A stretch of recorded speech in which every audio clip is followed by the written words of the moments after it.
Hakika Ma'u tana cikin wani hali, Mudan ya zo ya tada hankalinta, kuma duk irin abubuwan da suke faruwa Mudan ba zai taɓa haƙura da auren Ma'u ba. A yanzu haka kamar yadda kuka sani, Ma'u kanta ta ƙi haƙura kuma ta ce ba za ta taɓa haƙura ba, saboda tana ƙaunar Mudan kuma tana son sa.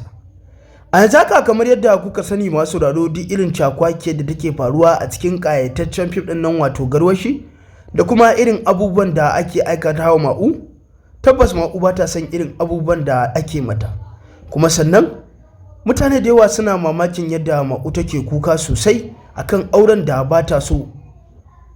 Irin abubuwan da suke ta faruwa kenan da Ma'u, sai dai mu ce inna lillahi wa inna ilaihi raji'un. Masu sauraro, barka da warhaka, barka da sake jimirin sake kasancewa da mu a cikin wannan channel ɗin tamu mai albarka, da muna roƙonka idan shigowarka farko cikin channel ɗin nan da ka daure ka dangwala mana subscribing da alamar ƙararrawar sanarwa, domin taka ne zaka dinga samun ingantattun shirye-shiryenmu da zarar mun dora. To fa ana wata ga wata. A yanzu haka shirin Garwashi shiri ne mai dogon zango, kuma shiri ne wanda ake faɗakartar da masu sauraro da masu kallo akan irin abubuwan da suke faruwa da kuma irin abubuwan da ake aikatawa. Tabbas hakika duk irin abubuwan da Mudan yake yi, tabbas yana son Ma'u kuma yana ƙaunar Ma'u. Ya tabbatar da cewa ba zai taɓa iya rabuwa da Ma'u ba. Irin son da yake wa Ma'u, ba kowa ne zai iya yi wa Ma'u wannan son ba, saboda shi ba komai ne yasa yake son Ma'u ba, saboda abokinsa da ya mutu ya bar matarsa da 'ya'yan, shi isa yake so ya aure ta, ya rufa mata asiri domin ya taimaki 'ya'yan abokinsa. Kamar yadda kuka sani, a san baya Ma'u ba ta ƙunar Mudan kuma ba ta son sa akan irin cakwakiyar da Mudan take ciki. A yanzu haka Ma'u ta tada hankalinta kuma ta yi yarsara inda za ta sa kanta. Duk irin abubuwan da suke faruwa da kuma irin abubuwan da ake aikatawa Ma'u, tabbas mahaifinta yana sane da shi, kuma 'yan uwanta na sane da irin abubuwan da Ma'u ake aikata mata. Masu sauraro, ku bibiye mu a cikin wannan channel din domin za mu sa muku irin bidiyoyin da Ma'u take yi akan zamantakewa ta da aure da Alhaji. Tabbas a yanzu haka 'yan uwan Alhaji ba sa ƙaunar auren da Alhaji, kuma matarsa ma bata san yayi auren ba. Kun ga kenan akwai wata rigima a ƙasa, kuma tabbas ina da tabbacin cewa duk irin rigimar da Alhaji ya ɗebo kansa ba zai taɓa samun zaman lafiya ba, tunda an riga an ɗaura auren Ma'u. A yanzu haka Ma'u ta zama amarya, kuma ba Mudan ne ya aure ta ba. Kun ga kenan akwai wata a ƙasa.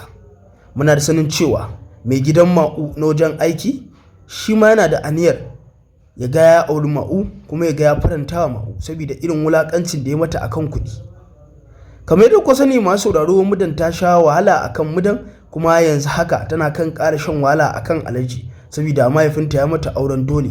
Dama can ba san sa take ba, kawai dai ta yi haƙuri ne ta aure shi. Tabbas duk irin abubuwan da suke faruwa da kuma irin abubuwan da shi kansa Mudan yake faɗa, in kuka tsaya kuka yi la'akari da shi, za ku tausaya Ma'u. A yanzu haka masu sauraro, za mu sa muku cikakken bidiyon da za ku ga irin abubuwan da ake Ma'u a zamantakewar aurenta da Alhaji. Tabbas Ma'u ta butata da hankalinta akan irin abubuwan da Alhaji ya zo mata da shi, kuma tabbas ina da tabbacin cewa matar Alhaji ba za ta taɓa barin wannan aure da Alhaji ba, saboda irin rigimar da ake yi a cikin shirin fim ɗin.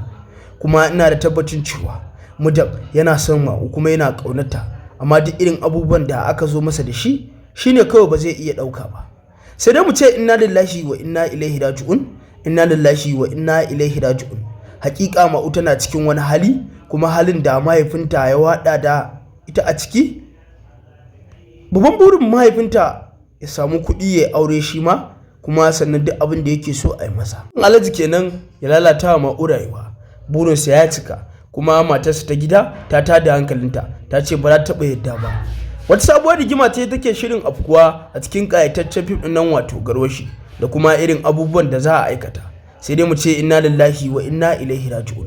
Hakika Mudan yana cikin wani hali, haka ita ma Ma'u. Duk abubuwan da suke faruwa, kowa yana mamaki yadda Mudan yake son Ma'u kuma yake ƙaunarta, amma kuma ta wani ɓangaren an raba shi da Ma'u, ba yacce zai, sai dai ya haƙura. Kamar yadda ku sani masu sauraro, Ma'u dama ba a sadanta aka yi auren ba, shi kuma burin Alhaji ya lalata da Ma'u, kuma burinsa ya cika, amma ba lalle ya kusanci Ma'u ba. Kuga kenan akwai wata 'yar ƙaramar rigima.